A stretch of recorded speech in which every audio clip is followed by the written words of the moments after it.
Good day, everyone, from me, Andre Viljoen, bringing you this week's Gateway News God Stories of Africa. Let us unite in spirit and purpose for a just and equal electoral system, says the Independent Candidate Association and One South Africa movement, in a call on South Africans to pray ahead of a pivotal case in the Constitutional Court on the 29th of August. The Apex Court will be hearing urgent constitutional challenges to the Electoral Act by the ICA and OSA in a matter which is of considerable importance to next year's general election. The Act was signed into law by the President in April after a June 2020 ruling in which the Constitutional Court found the legislation was unconstitutional and ordered Parliament to remedy it.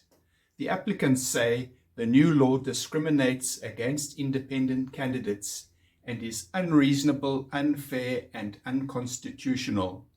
The Independent Electoral Commission has said it will abide by the court's decision, says Dr. Michael Louis, chairperson of ICA and OSA. The respondents, the President, the Speaker of Parliament, the Minister of Home Affairs, and the IEC, are opposing the applications. This isn't just about an act or a court case. It's about the very essence of our democracy.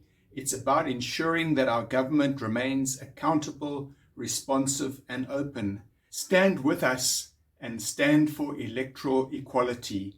And let's shape the future of South Africa together, say ICA and OSA in their call to prayer. Responding to the launch in South Africa on Friday, the 18th of August, of the US blockbuster film The Sound of Freedom, the KZN Trafficking in Persons Coalition says it recognizes the release as an opportunity to raise awareness on the acts of modern-day slavery across South Africa. However, they urge moviegoers to bear in mind that this film is an action thriller which portrays the kidnapping of victims, while often traffickers instead identify and exploit the vulnerabilities of a person when recruiting victims.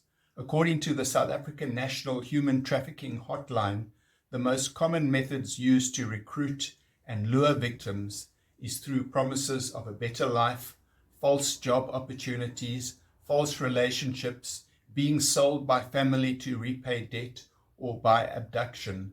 The coalition encourages individuals who have watched the film and who are moved to take action against this heinous crime to support the local organizations who work to create awareness and provide survivor services in all provinces.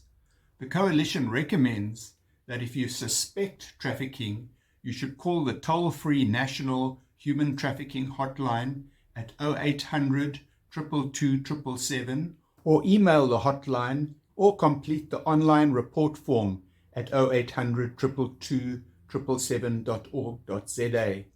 Alternatively, call the SAPS Emergency Crime Stop number 10111 or report using the MySAPS app. All reports may be submitted anonymously. In international news, Brian Houston, founder and former global senior pastor of Hillsong Church, was found not guilty of covering up his father's sexual abuse by an Australian magistrate on Thursday, the 17th of August. The decision comes nearly 2 years after Houston was charged by New South Wales Police Force for allegedly concealing child sex offences against Brett Sengstock.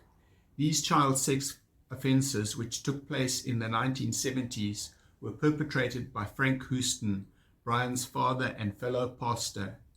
Magistrate Gareth Christophe ruled that Houston was following the wishes of Sengstock and had a reasonable excuse for not reporting his father's sexual abuse to the authorities after he became aware of it in 1999. I've been found not guilty today, but in fact, I've always been not guilty, 69-year-old Brian told reporters in front of the courthouse.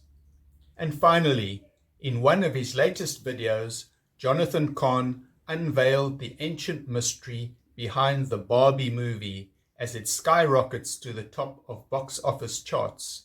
Khan says that far from an innocent movie for kids, Barbie is an attack against marriage, and particularly on men. It is the first major movie directed at young girls, indoctrinating them against men. In a YouTube video, he says that beneath the attack on marriage and family lies an even darker mystery.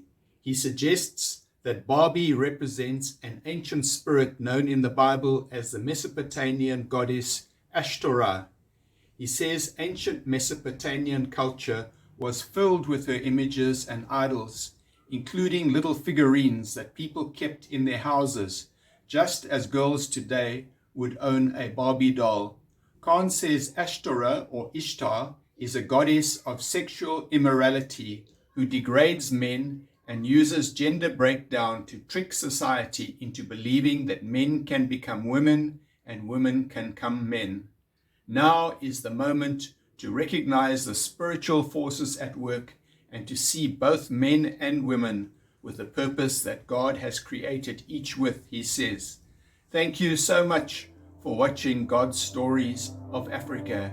And now, as usual, let me remind you to subscribe, like, and comment.